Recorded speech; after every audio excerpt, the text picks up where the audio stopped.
Hello everyone, I am Gaurav and you are watching my YouTube channel physics पाठशाला।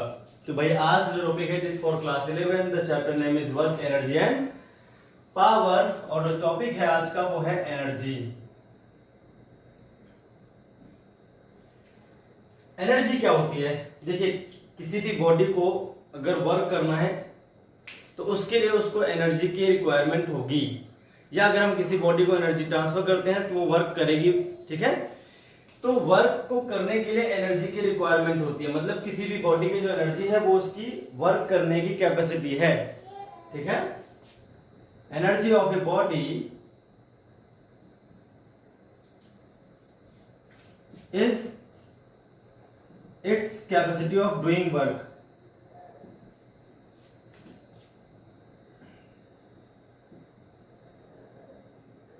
जितना ज्यादा energy होगी किसी बॉडी के पास वो उतना ही ज्यादा वर्क कर सकती है। क्लियर होगी बात?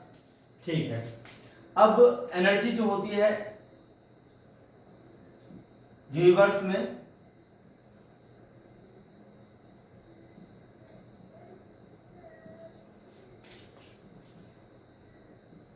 वो कई फॉर्म्स में हो सकती है, जैसे potential energy, kinetic energy, nuclear energy, chemical energy, light energy, heat energy, electrical energy, magnetic energy. तो बहुत सारे फॉर्म्स हैं एनर्जी के, और बहुत सारे फॉर्म, टाइडल एनर्जी। तो नंबर ऑफ फॉर्म्स हैं एनर्जी के, और वो एनर्जी एक दूसरे में कन्वर्ट भी की जा सकती हैं, सारी की सारी। ठीक है,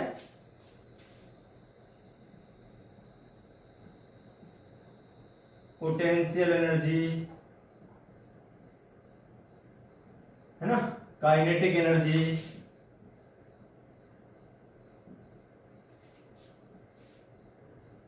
heat, light, electric, magnetic,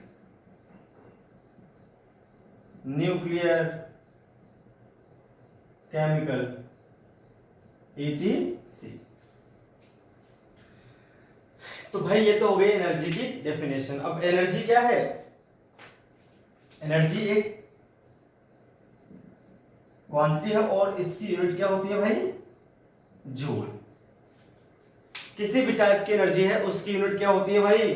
joule होती है अगर हम बात करते हैं SI सिस्टम में, और अर्ग होती है अगर हम बात करते हैं CGS सिस्टम में। तो क्लियर होगी बात? तो ये तो हो गई एनर्जी के बारे में बातें, है ना। बहुत सारी एनर्जी पॉसिबल है। तो अब हम डिफरेंट डिफरेंट एनर्जी की भी बात करें, जैसे पोटेंशियल एनर्जी, काइनेटिक एनर्जी, ठीक है, स्प्रिंग की एनर्जी। इस चैप्टर में जो हम बात करेंगे वो है मेनली स्प्रिंग की energy, potential energy, kinetic energy.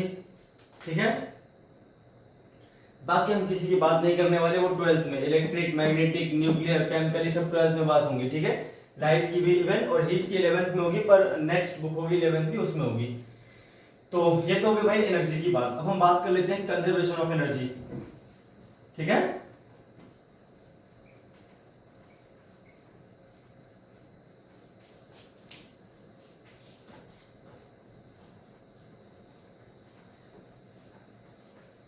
Conservation of energy को होल्ड करते हैं, उसका प्रूफ भी करूंगा मैं।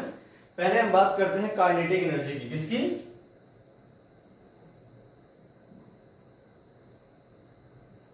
काइनेटिक एनर्जी की बात कर लेते हैं।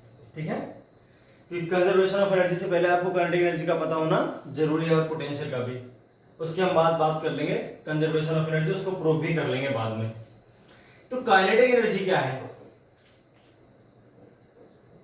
इट इज एनर्जी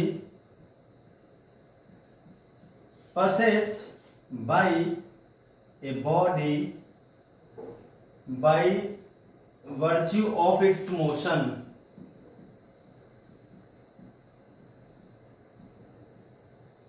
यानी किसी भी बॉडी में जो उसका मोशन है उसके कारण जो उसके पास एनर्जी, उसे क्या बोलते हैं भाई? Kinetic energy. अच्छा, कैसे मेजर्ड होगी? It is measured by the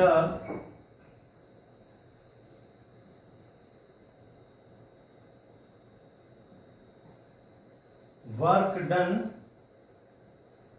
on body for giving it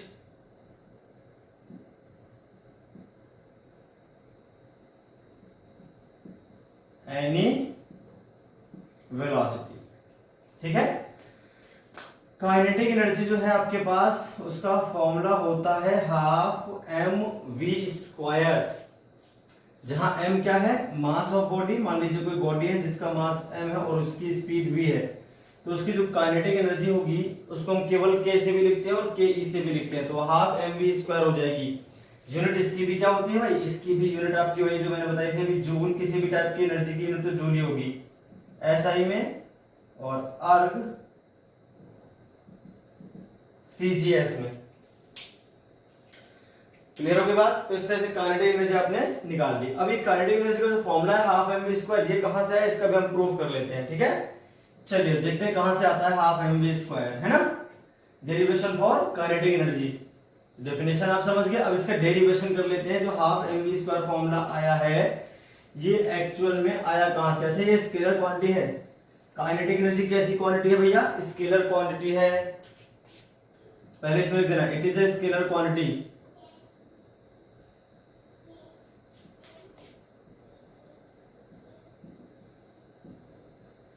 it is a scalar quantity. Clear होगी बात। अब इसके लिए डेरिवेशन कर लेते हैं फॉर्मूले का।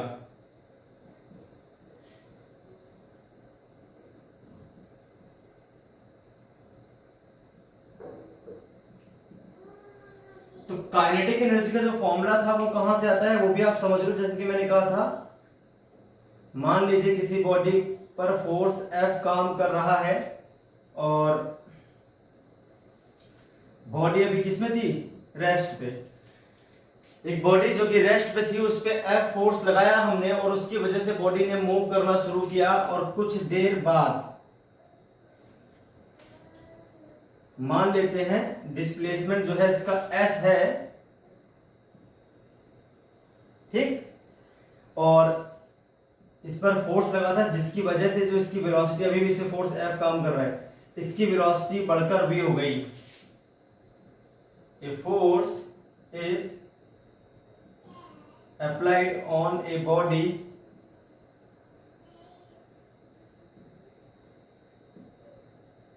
a force F, है ना, ये भी लिखना। A force F is applied on a body at rest due to which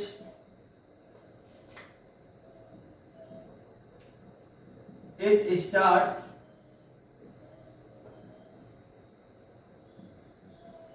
moving and attains velocity v after covering displacement s। s displacement इसने कवर किया, बॉडी का जो मास है m है, जो उस पे फोर्स काम कर रहा है वो क्या है भाई, वो आपका कैपिटल F है। तो इस केस में जो इसके पास एनर्जी आएगी काइनेटिक, वो कैसे निकालेंगे, तो मैंने जैसे कि आपको बताया था इसको हम मेजर करते हैं वर्क डन से। तो kinetic energy is equal to क्या हो जाएगा, work done.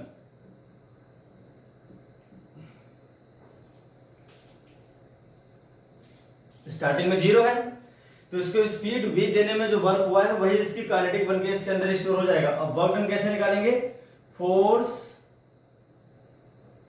Vector dot S vector. अब फोर्स और एस दोनों सेम डायरेक्शन में, सीधे हो जाएगा F इंटू एस। अब A, क्योंकि F इज इक्वल टू क्या हो जाएगा भैया, ma, मास ma बॉडी का, एक्सीलरेशन a मान लेते हैं।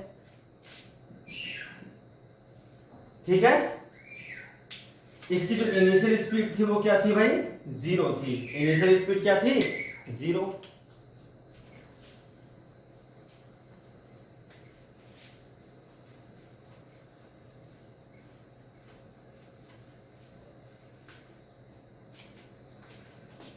तो क्या आ जाएगा,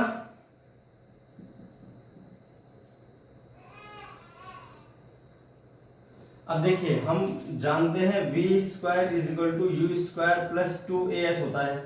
u तो 0 है तो वहां से v स्क्वायर किसके बराबर आ जाएगा, 2as के। यहां से अगर हम देखें तो as किसके बराबर आ जाएगा, v स्क्वायर बाई 2k। यहां से हम पुट कर देंगे a इंटू एस के प्लेस पे क्या पुट कर देंगे, v स्क्वायर बाई 2। तो काइनेटिक एनर्जी क्या आ जाएगी भाई आपके पास, हाफ m v स्क्वायर। ये तो प्रूफ करना था। थर्ड इक्वेशन लगा दीजिए आप इस बॉडी के लिए। इसकी इनिशियल स्पीड u है, फाइनल v है, एक्सीलरेशन a मान लिया हमने, डिस्प्लेसमेंट s है, तो इक्वेशन ये वैलिड है। u की वैल्यू 0 थी तो v स्क्वायर 2s के बराबर आ गया। अगर यहां से as निकालते हैं तो कितना आ जाएगा, v स्क्वायर बाई 2। तो इस तरह से आपकी जो काइनेटिक एनर्जी है वो क्या आ गई, हाफ एम वी स्क्वायर। क्या आ गई भाई, हाफ एम वी स्क्वायर। अब आपको एक और बात मैं समझा दूं, काइनेटिक एनर्जी जो है ये फ्रेम ऑफ रेफरेंस पे डिपेंड करती है ना। यानी एक ही बॉडी की kinetic energy for different frame of reference will be different. ये इंपॉर्टेंट चीज है, इसको ध्यान से देखें। Kinetic energy depends on the frame of reference. Kinetic energy frame of reference पे डिपेंड करती है for different frame of references. The kinetic energy of a body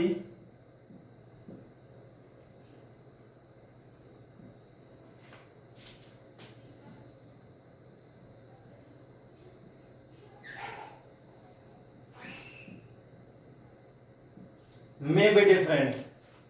Kinetic energy of a body may be different हो सकती है। ठीक है, जैसे example के तौर पे देखें, अगर हम मान लीजिए आपके पास क्या है भाई, एक लिफ्ट है और वो v स्पीड से ऊपर जा रही है।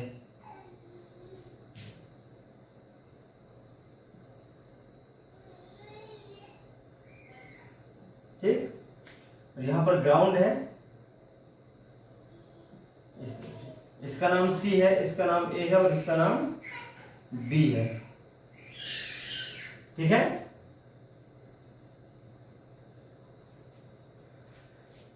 भाई एक लिफ्ट है जो कि ऊपर की तरफ जा रही है v स्पीड से। ठीक है, तो kinetic energy of B, kinetic energy of B with respect to person C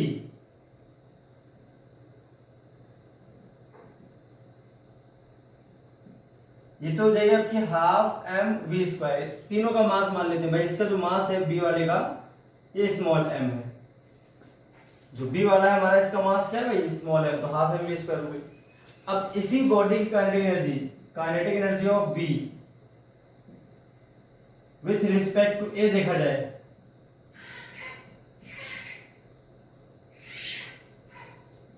ये जाएगी 0। क्यों, क्योंकि ए के लिए तो बी रुका हुआ है।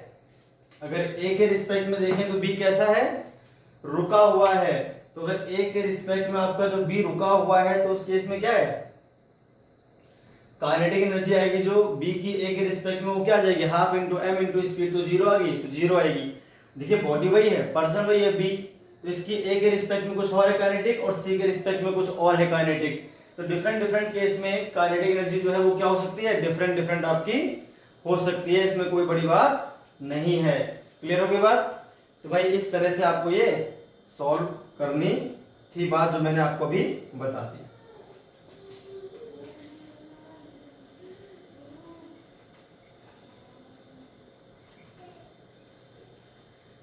ये तो हो गई काइनेटिक एनर्जी की बात। किसकी बात होगी भाई, काइनेटिक एनर्जी की। क्योंकि एक ही बॉडी की जो वेलोसिटी है फॉर डिफरेंट ऑब्जेक्ट्स में बी डिफरेंट, तो काइनेटिक एनर्जी भी जो है फॉर डिफरेंट ऑब्जेक्ट्स में be different of the same body. तो किसी एक ही बॉडी की जो वेलोसिटी है वो डिफरेंट बॉडीज के लिए अलग अलग हो सकती है। ग्राउंड के रिस्पेक्ट में कुछ और हो सकती है और किसी और ऑब्जेक्ट के रिस्पेक्ट में कुछ और हो सकती है। ये बात आपको ध्यान रखनी है। काइनेटिक एनर्जी जो है वो फ्रेम ऑफ रेफरेंस पे डिपेंड करती है, उसकी वैल्यू फिक्स नहीं होती, अलग अलग फ्रेम ऑफ रेफरेंस में अलग अलग वैल्यूज आ सकती हैं। तो ऐसे ही अब हम बात कर लेते हैं पोटेंशियल एनर्जी की। किसकी?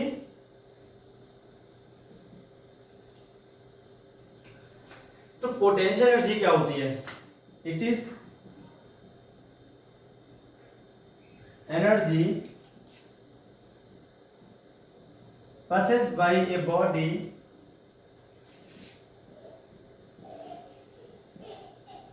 by virtue of its position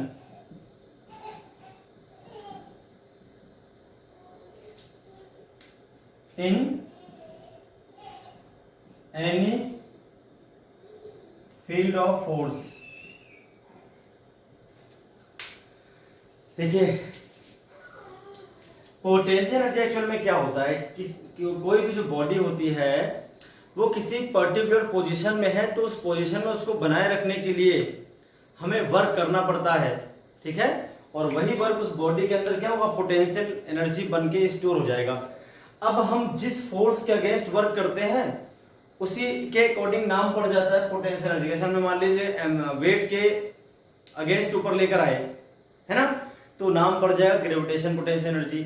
spring के अगेंस्ट खींचा तो स्प्रिंग की पोटेंशियल एनर्जी। इलेक्ट्रिक फोर्स लग रहा है तो electric potential energy. Magnetic force लग रहा है तो मैग्नेटिक पोटेंशियल एनर्जी। तो जिस भी फोर्स की फील्ड होगी उसी का नाम लग जाएगा पोटेंशियल एनर्जी के आगे। अब पोटेंशियल एनर्जी क्या होगी भाई, किसी पोजीशन में अगर कोई बॉडी बनी हुई है तो उसको उस पोजीशन में लाने के लिए वर्क किया गया होगा। किसी भी फील्ड के अंदर, किसी भी फोर्स की फील्ड के अंदर जब कोई ऑब्जेक्ट रखी जाती है तो उसको उस पोजीशन में लाने के लिए वर्क होता है, और वही वर्क उसकी एनर्जी बन के स्टोर हो जाता है हमेशा, ठीक है।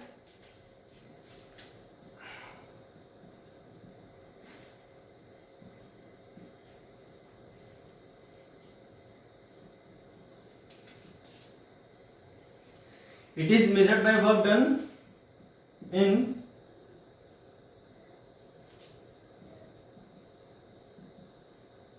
bringing an object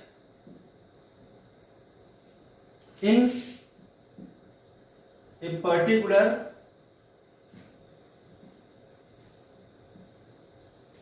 position, ठीक है, ठीक है, in a particular position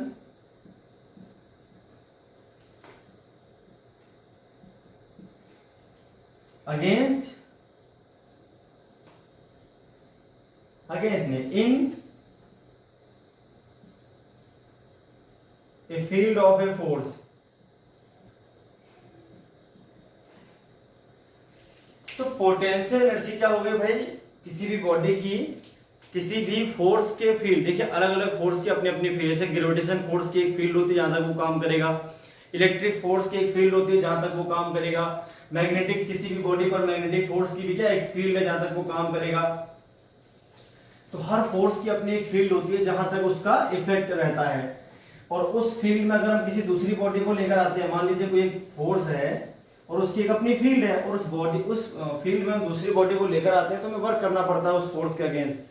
वही वर्क उसकी पोटेंशियल एनर्जी बनके उसके अंदर स्टोर हो जाता है। जैसे हम बात कर लेते हैं किसकी, gravitational potential energy.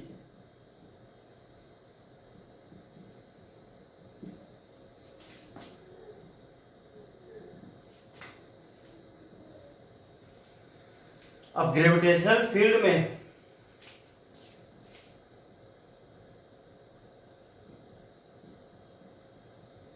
it is defined as the work done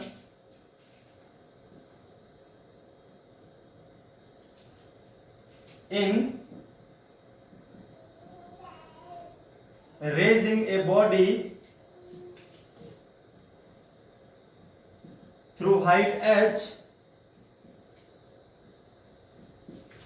from ground against gravitational force या weight।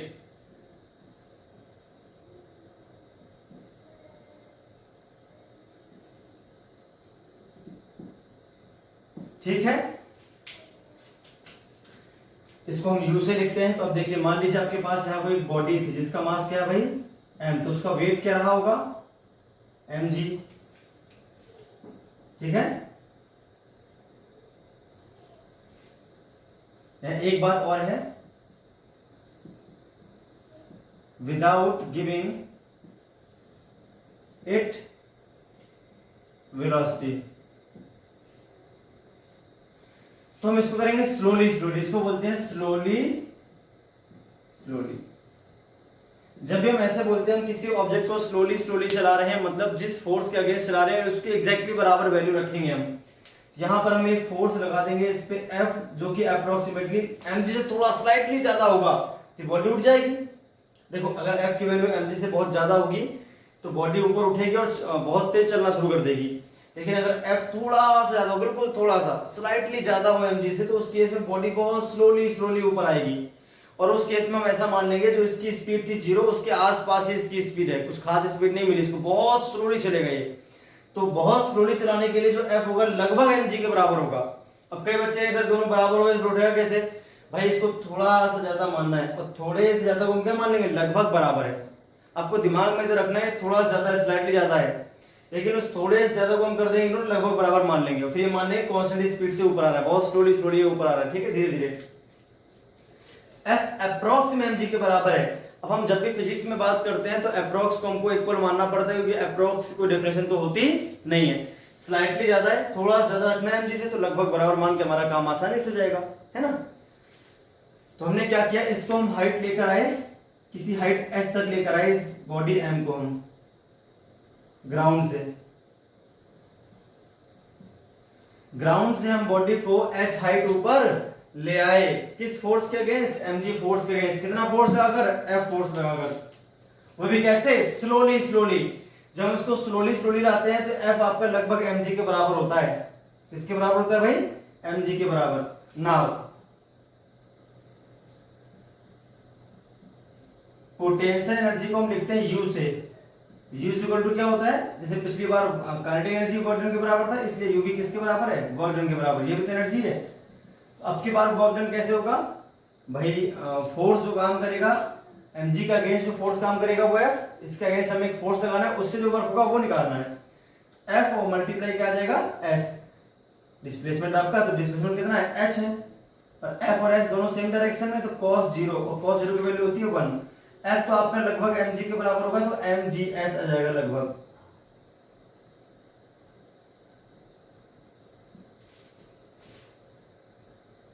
ग्रेविटेशनल पोटेंशियल एनर्जी आपकी आएगी हमेशा mgh, जहां h जो है वो कहां से है, ग्राउंड से हाइट है किसी बॉडी की। मान लीजिए कोई बॉडी ग्राउंड से h हाइट ऊपर है, तो उसकी जो पोटेंशियल एनर्जी आएगी वो mgh आ जाएगी। कितनी आ जाएगी भाई, mgh। और potential energy at the surface of earth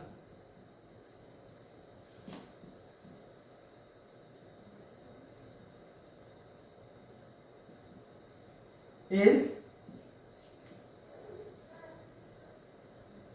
assumed to be 0। Reference हम 0 मान लेते हैं, कहां पर, अर्थ के सरफेस पे पोटेंशियल को 0 मान के तब सॉल्व किया था। हाइट h पर निकालोगे तो प्लस की आएगी, और नीचे निकालोगे तो माइनस की भी आ जाएगी। पोटेंशियल एनर्जी माइनस की भी कंसीडर होगी। रेफरेंस फ्रेम क्या आपके पास, ग्राउंड, तो ग्राउंड पर 0 होती है, इसके नीचे माइनस की और इसके ऊपर प्लस की होती है। ये भी बात आपको ध्यान रखनी है, ठीक है।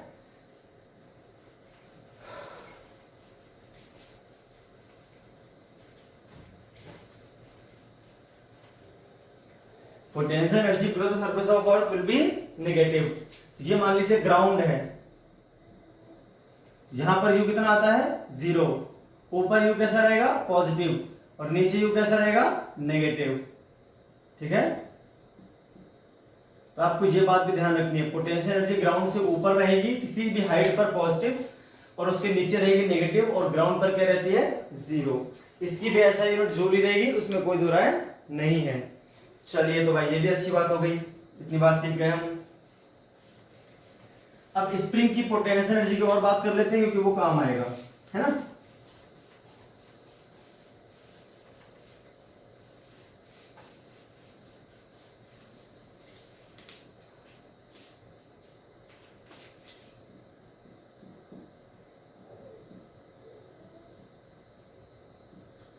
Potential energy of spring,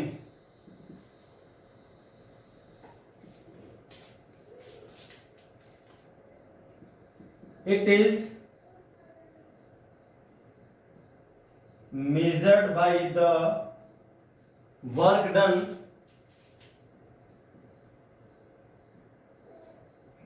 in stretching a spring against spring force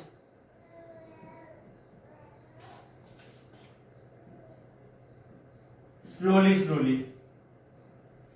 इसका मतलब विदाउट गिविंग इट वेलोसिटी।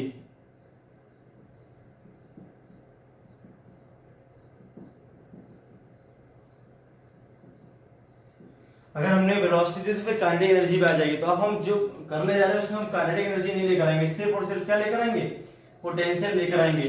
अब देखते हैं इसका फॉर्मूला कैसे निकलेगा। मान लीजिए आपके पास एक ब्लॉक है जो स्प्रिंग से अटैच था, स्प्रिंग अभी नॉर्मल कंडीशन में थी, है ना। अगर इसको थोड़ा सा खींच दिया जाए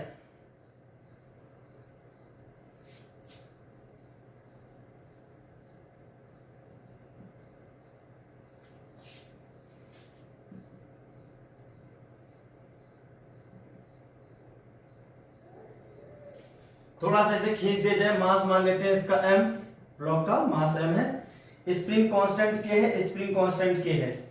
तो पहले तो आपको पता होना चाहिए स्प्रिंग फोर्स क्या होता है। अगर किसी भी स्प्रिंग में इलोंगेशन x है तो उस पर एक स्प्रिंग फोर्स काम करता है जो अपोजिट डायरेक्शन में करता है, किसके, डिस्प्लेसमेंट के। तो स्प्रिंग को अगर मैंने खींचा है तो वो अंदर काम करेगा, दबाया है तो बाहर की तरफ काम करेगा। ये स्प्रिंग फोर्स काम करेगा जिसकी वैल्यू होती है kx के बराबर, ठीक है। F इक्वल टू माइनस के एक्स पढ़ाते हैं, माइनस का मतलब था वो डिस्प्लेसमेंट के अपोजिट डायरेक्शन में। उसकी वैल्यू की बात करूंगा तो kx के बराबर आएगा, जिसको बोलते हैं स्प्रिंग फोर्स। कौन सा फोर्स भाई, स्प्रिंग फोर्स है, रिस्टोरिंग फोर्स, Fs से लिख रहा हूं उसको मैं। अब इस फोर्स के अगेंस्ट अगर आप इसे स्लोली खींचते हो, जैसे मान लो मैं F फोर्स लगाकर इसको इधर की तरफ खींच रहा हूं स्लोली, तो F फोर्स होगा आपका लगभग स्प्रिंग फोर्स के बराबर होगा। देखिए होगा क्या, एक्चुअल में जो फोर्स F रहेगा वो स्प्रिंग फोर्स से स्लाइटली ज्यादा लगाना पड़ेगा उसे खींचने के लिए, और उस स्लाइटली ज्यादा को हम इग्नोर कर देते हैं। हम ये मान लेते हैं जो F है लगभग Fs के बराबर, और धीरे से हम खींच रहे हैं। अब दिमाग में ये मत लगाना सर अगर दोनों बराबर होगी तो खींचेगा कैसे, मैंने कहा स्लाइटली ज्यादा, और स्लाइटली ज्यादा को हम बोल देंगे लगभग बराबर ही है। थोड़ा सा बिल्कुल बहुत स्मॉल डिफरेंस रहेगा इसमें और इसमें, तो हम लगभग बराबर ही मान लेंगे अपने उसके लिए, कन्वीनियंस के लिए, ठीक है। अब एक प्रॉब्लम है, जो फोर्स है वो डिस्प्लेसमेंट पे डिपेंड करता है, मतलब वेरिएबल है। तो इस बार जो पोटेंशियल आएगी आपकी वो आएगी वर्क डन। अब की बार फोर्स वेरिएबल है तो F डॉट dx आ जाएगा, यहां पर क्या आ जाएगा, F डॉट dx, है ना। अगर हम मान लेते हैं भाई छोटा सा डिस्प्लेसमेंट x, क्योंकि देखिए माने किसी पर्टिकुलर इंस्टेंट इसकी जो इलोंगेशन है वो x है, और इसे थोड़ा सा और खींचा जाए तो फोर्स की वैल्यू में ज्यादा फर्क तो आएगा नहीं, है ना।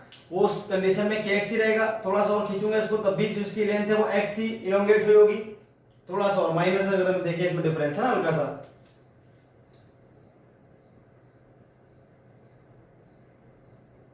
dx और खींचे तो dx और खींचने में जो वर्क होगा वो कितना हो जाएगा, इस तरह से। थोड़ा सा और आगे खींच दिया इसको मैंने हल्का सा, इस ब्लॉक पे यहां से उठा के यहां शिफ्ट कर दिया, तो dx और खींचने में जो फोर्स रहेगा वो लगभग kx के बराबर रहेगा, क्योंकि अभी भी इलोंगेशन लगभग x ही रहेगी। dx तो बहुत स्मॉल चीज है ना, तो अगर आपके x इलोंगेशन पे kx फोर्स काम करेगा तो x प्लस dx पे भी लगभग kx ही फोर्स काम करेगा। तो फोर्स की वैल्यू हम मान लेंगे लगभग कितनी, kx, और यहाँ क्या आ जाएगा dx। अब मान लेते हैं स्टार्टिंग हमने 0 से खींचने पर किया और लास्ट में छोड़ दिया x पर, तो k तो आ जाएगा बाहर, x का इंटीग्रेशन आ जाएगा x²/2, लिमिट क्या हो जाएगी 0 से लेकर x, यानी इसको स्टार्टिंग में इसकी जो स्प्रिंग में इलोंगेशन थी वो 0 है, और इसमें x इलोंगेशन लाने के लिए मैंने वर्क किया। तो वर्क कैसे करना है, वेरिएबल फोर्स है चूंकि x पे डिपेंड करता है, तो आप क्या करोगे F इंटू dx, और F की वैल्यू kx के बराबर है लगभग, तो fx dx और x का k को बाहर निकाल के इंटीग्रेट करेंगे तो x²/2, तो u क्या आ जाएगा भाई आपके पास, k हाफ kx², इसी को बोलते हैं पोटेंशियल एनर्जी ऑफ स्प्रिंग, ठीक है। एक और बात है, जो work done by spring force आएगा वो इसी के बराबर आएगा, पर हमेशा माइनस का आता है ना, वो भी मैं कर देता हूं। Work done by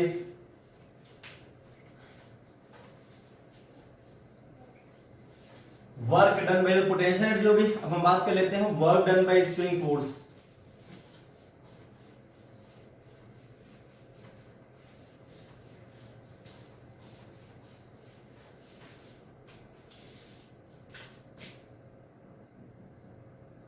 work done by spring force, ये लास्ट टॉपिक है, इसके बाद खत्म कर देंगे इस वीडियो लेक्चर को। तो आप ध्यान से सुने, work done by spring force क्या है। मान लीजिए कोई स्प्रिंग है आपके पास और इसकी जो नेचुरल लेंथ है वो इस समय ऐसी थी, ठीक है, ये मास m का एक ब्लॉक इससे अटैच था।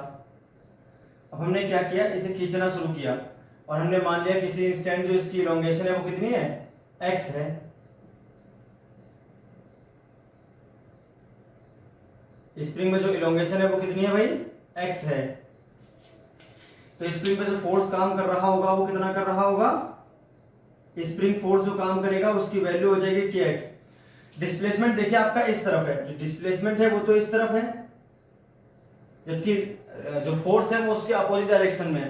क्योंकि मैं स्प्रिंग फोर्स से वर्क चाहता हूं निकालना, तो स्प्रिंग फोर्स तो हमेशा डिस्प्लेसमेंट के अपोजिट डायरेक्शन में रहेगा, तो इसका वर्क कैसा आएगा, नेगेटिव, क्योंकि डिस्प्लेसमेंट और फोर्स जो है वो अपोजिट डायरेक्शन में 180 डिग्री का एंगल बना लेंगे। तो हम निकालेंगे वर्क इंटीग्रेशन f dx। हम मान लेते हैं हमने इसको x1 पोजीशन से x2 पोजीशन तक खींचा, उसका वर्क निकालना है। जीरो से थोड़ी, जीरो से खींचेंगे, हो सकता है बीच में से खींचेंगे इसे, हो सकता है पहले से x1 खींचा रहा हो और इसको x2 तक खींचना हो। तो किसी पोजीशन x पर लेकर फिर इसकी लिमिट लगा दो x1 से लेकर x2। स्टार्टिंग में जो इलोंगेशन थी वो x1 है, बाद में जो इलोंगेशन हो गई है वो x2 है। कितना वर्क करना पड़ा होगा हमें, f तो किसी पर्टिकुलर पोजीशन पे क्या आएगा, k into x। अब यहां पर अगर हम बात करते हैं रीस्टोरिंग फोर्स की, तो डॉट लगा लेते हैं। तो रीस्टोरिंग फोर्स की वैल्यू kx dx, और इनके बीच जो एंगल बनेगा वो 180 डिग्री का बन जाएगा, क्योंकि फोर्स काम कर रहा है इस तरफ और डिस्प्लेसमेंट आपका इस तरफ था, ठीक है। x वेक्टर जो है दोनों के बीच कितना एंगल बन रहा है, 180 डिग्री का एंगल बन जाएगा। k आ गया बाहर, ठीक है भाई, k आ गया आपके पास बाहर, और x स्क्वायर बाई 2 हो गया आपके पास इंटीग्रेशन cos 180 की वैल्यू -1 लिख दी मैंने। यहां आ जाएगा x1, यहां आ जाएगा x2, हो गया आपके पास w। w is equal to क्या आ जाएगा, -k, पहले x2 पुट कर देंगे तो x2 square by 2 -x1 square by 2 हो जाएगा। तो फॉर्मूला आ जाएगा आपके पास इस तरह से, हाफ इंटू के into x2 square minus x1 square minus में। नेगेटिव वर्क क्यों बता रहा है, क्योंकि रीस्टोरिंग फोर्स हमेशा डिस्प्लेसमेंट के अपोजिट डायरेक्शन में होता है। याद रखें, स्प्रिंग फोर्स से जो वर्क होता है वो नेगेटिव होता है, स्प्रिंग फोर्स के अगेंस्ट जो वर्क होता है वो पॉजिटिव होता है। स्प्रिंग फोर्स के अगेंस्ट का मतलब मैं खुद बाहर से कोई फोर्स F लगाऊंगा जो स्प्रिंग फोर्स के बराबर होगा, तब खींचूंगा इसको, ठीक है। तो स्प्रिंग फोर्स तो हमेशा डिस्प्लेसमेंट के अपोजिट रहेगा, तो उसका जो वर्क आता है वो हमेशा नेगेटिव ही आता है। अब इस नेगेटिव को अंदर भेज के आप x1 square minus x2 square भी कर सकते हो। तो स्प्रिंग फोर्स का जो वर्क आएगा वो हमेशा नेगेटिव आएगा। अगर आपने जीरो से खींचना शुरू किया है तो वर्क आ जाएगा -हाफ के x स्क्वायर। जीरो से लेकर x तक खींचा है, इफ x1 आपकी जीरो हो और x2 क्या हो, x हो, तो वर्क क्या आ जाएगा, -हाफ के x स्क्वायर। इस तरह से आपके पास आंसर आ जाएगा। तो ये थी एनर्जी की बात जो मैंने आपको बता दी, ठीक है। अब नेक्स्ट वीडियो लेक्चर में हम वर्क एनर्जी थ्योरम और कंजर्वेशन ऑफ एनर्जी की बात करेंगे। तो आज के लिए इतने, फिर मिलते हैं नेक्स्ट वीडियो लेक्चर में।